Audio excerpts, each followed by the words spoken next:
मात्र 7 तारखेला पेपरला गेलेला हा माऊली रात्री घरी परतच आला नाही.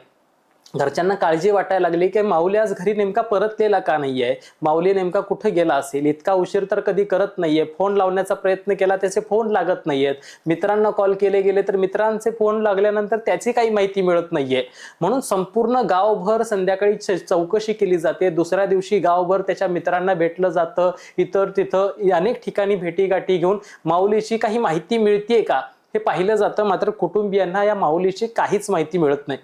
मग शेवटी 9 तारखेला कुटुंबीय विचार करतात की आता ह्या सगळ्या संदर्भातली माहिती पोलिसांना दिली पाहिजे, जेणेकरून पोलिसांची मदत घेतली तर आपल्या माऊलीचा पत्ता जरा लवकर लागेल.